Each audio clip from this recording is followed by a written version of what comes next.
Bismillahirrahmanirrahim. Assalamu alaikum dear students. How are you? I hope you'd be fine. This is Think New Syllabus Mathematics Book 1 और आज हम कर रहे हैं chapter number 1 में practice now 7 on page number 11। इससे related हम question solve कर चुके हैं एक्सरसाइज 1B में क्वेश्चन नंबर 5 और 9। अगर अभी तक आपने वो वीडियो नहीं देखी है तो आप पहले वो वीडियो देख लो, फिर आपको ये क्वेश्चन और इजीली अच्छे से समझ में आ जाएगा।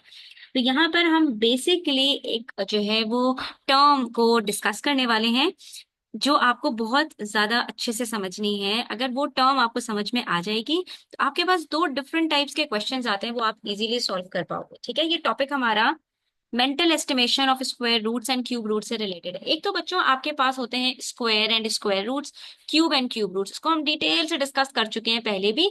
तो अगर अभी तक आपने वो वीडियोस नहीं देखी है, डिस्क्रिप्शन में लिंक मौजूद है, आप वहां से जाकर देख सकते हो। जब आपका ये कॉन्सेप्ट क्लियर है कि किसी भी नंबर का स्क्वायर क्या होता है और क्यूब क्या होता है, कैसे उसको कैलकुलेट करते हैं, तो उसी परफेक्ट स्क्वायर और परफेक्ट क्यूब का क्यूब रूट और स्क्वायर रूट हम कैलकुलेट करना भी सीख चुके हैं। ठीक है, और उसके लिए हम प्राइम फैक्टराइजेशन यूज करते हैं। तो जब आपसे किसी परफेक्ट स्क्वायर या परफेक्ट क्यूब का रूट कैलकुलेट करने के लिए कहा जाता है, जो टर्म्स यूज कर रही है ना, बार बार इसको गौर से सुनिएगा। एक होता है स्क्वायर, एक होता है क्यूब और एक होता है इन दोनों का रूट। तो जब हमें रूट कैलकुलेट करना होता है किसी परफेक्ट स्क्वायर या परफेक्ट क्यूब का, तो हम प्राइम फैक्टराइजेशन यूज करते हैं। ठीक है, तो उसके लिए क्या है, उसके लिए मैंने आपसे कहा है कि कम से कम आप 20 तक के स्क्वायर्स याद कर लो। ठीक है, 20 तक के जो नंबर्स हैं उनके स्क्वायर्स क्या होते हैं वो आप अच्छे से याद कर लो, और एटलीस्ट 15 तक के जो क्यूब्स हैं वो भी आप अच्छे से याद कर लो। तो इससे क्या होगा, एग्जाम में आपका टाइम बच जाएगा। ठीक है, तो यहाँ पर अभी फिलहाल मैं आपके लिए लिख देती हूँ।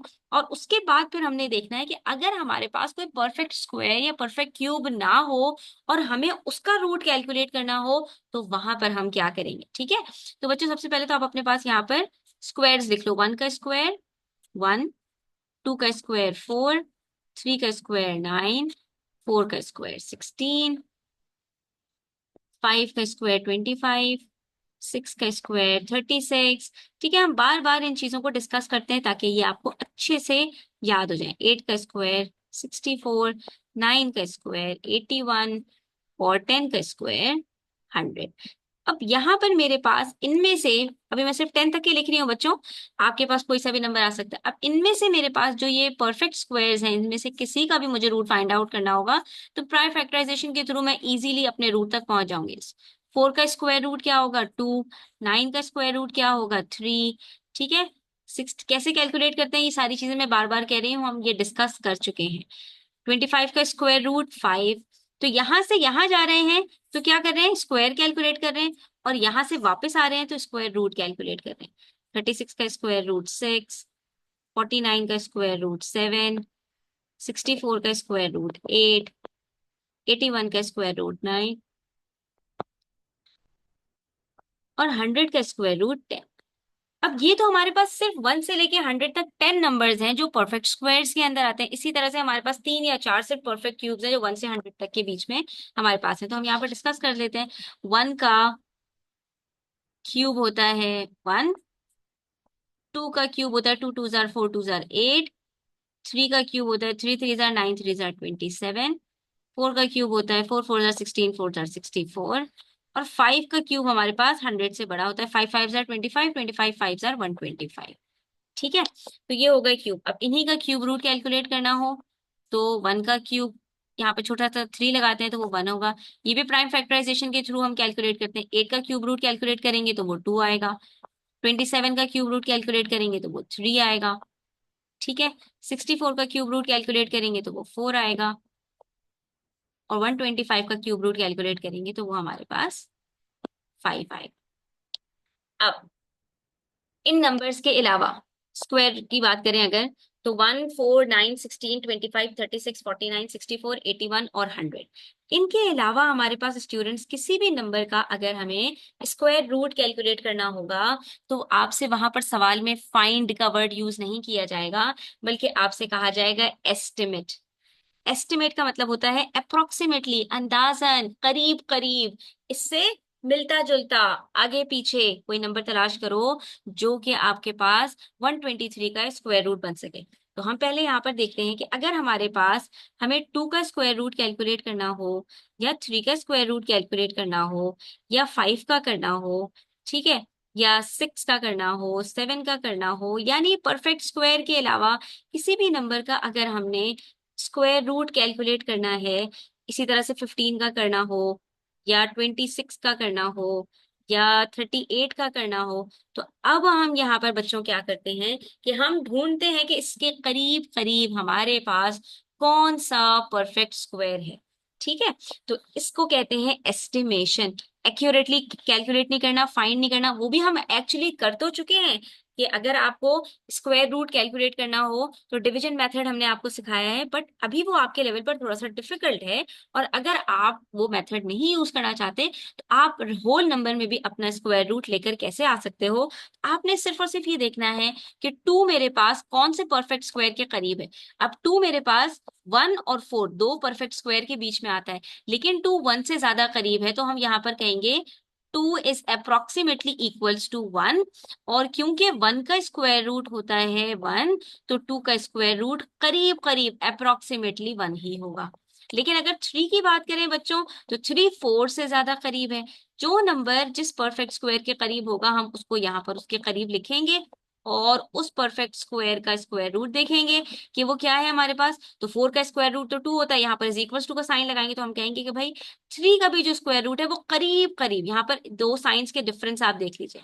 ठीक है, कि 3 का भी जो स्क्वायर रूट होगा वो भी करीब करीब 2 होगा। ठीक है, इसी तरह अब आपके पास कोई सा भी नंबर आ जाए, आपने देखना है कि भाई ये मेरे पास इससे पहले वाले स्क्वायर के करीब है या इसके बाद वाले स्क्वायर के करीब है। ठीक है, अब जैसे आपके पास यहाँ पर 9 से 16 के बीच में जितने भी नंबर्स हैं तो आप उसको हाफ हाफ डिवाइड कर लो। 10 11 12 13 14 15 छह नंबर्स है ना। तो 10 11 12 अगर आपके पास स्क्वायर रूट आपको एस्टिमेट करना हो तो आप उसको 3 के करीब ले जाना। ठीक है, 9 के करीब ले जाना और उसका स्क्वायर रूट 3 लिख देना। और अगर 11 12 13 सॉरी 12 13 14 15 इस तरह के नंबर्स हो आपके पास, तो फिर आपने वो 16 के करीब ले जाना है। तो अब यहाँ पर अगर हम बात करें बच्चों, तो हमसे कहा है without using a calculator estimate the value of 123। Square root हमें फाइंड आउट करना है 123 का। तो बच्चों मजे की बात है कि 123 एक परफेक्ट स्क्वायर तो नहीं है, लेकिन हम यहाँ पर अगर स्क्वायर्स के अंदर चेक करें तो 125 हमारे पास 5 का, सॉरी 5 का नहीं, 121 हमारे पास 11 का स्क्वायर होता है। ठीक है, 11 का स्क्वायर हमारे पास होता है 121। 12 का स्क्वायर बहुत बड़ा होता है 11 के स्क्वायर से, दैट इज 144, तो वो काफी दूर है 123 से। लेकिन 121 तो 11 के स्क्वायर से बहुत ही करीब है ना। तो अब इसके लिए अगर आपको स्क्वायर्स याद होंगे तो आसानी हो जाएगी। 123 को हम कहेंगे कि भाई ये करीब करीब है 121 के। सिंपल, 3 स्टेप्स में आपका आंसर आएगा। हमने स्क्वायर रूट करीब करीब, स्क्वायर करीब करीब का तलाश किया, उसका स्क्वायर रूट हमने कहा क्या होता है 11, तो 123 का स्क्वायर रूट भी क्या होगा 11। उसके बाद यहाँ पर क्यूब रूट की बात की जा रही है बच्चों, तो हम कहेंगे कि भाई 123 के करीब करीब कौन सा क्यूब है। 125, अभी हमने देखा था 5 का क्यूब 125 होता है, छोटा सा 3 लगाना मत भूलिएगा यहाँ पर बच्चों। तो ये देखिए, अभी हमने यहाँ पर डिस्कस किया था 5 का क्यूब क्या होता है 125, तो 125 का क्यूब रूट क्या होगा 5 होगा। तो यहाँ पर 125 का क्यूब रूट हमारे पास अगर 5 है तो हम लिख देंगे यहाँ पर कि भाई इसका तो एग्जैक्ट 5 होता है, तो 123 का क्यूब रूट भी क्या होगा 5 ही होगा। ठीक है, इसका मतलब होता है एक्यूरेट नहीं बल्कि क्लोज, करीब करीब। ठीक है बच्चों, इस तरह से आपके पास कोई सा भी नंबर आ जाए, बस आपका काम क्या है कि आपने 1 से लेकर 20 तक के स्क्वायर्स याद कर लेने हैं। 1 से 10 तक के तो आपको याद होंगे, जितने टेबल्स याद हैं उतने स्क्वायर्स भी आपको याद होंगे। ठीक है, अब जो याद नहीं है तो उसको आप याद कर लो, रोजाना रिपीट करोगे तो इससे भी आपको बहुत जल्दी याद हो जाएगा। इसी तरह से कम 10 तक के क्यूब्स भी याद कर लो, तो अगर आपको क्यूब्स याद होंगे तो ये जो अप्रोक्सीमेटली वाला काम है ये आपका बहुत इजीली सॉल्व हो जाएगा। तो आज के लिए बच्चों इतना ही, इंशाल्लाह नेक्स्ट वीडियो में मजीद क्वेश्चन सॉल्व करते हैं। तब तक अपना ख्याल रखो, चैनल पर नए हैं तो सब्सक्राइब करते जाइए, वीडियो अच्छी लगी हो तो लाइक करें, अपने फ्रेंड्स के साथ शेयर करना ना भूलिएगा। टेक केयर, अल्लाह हाफिज।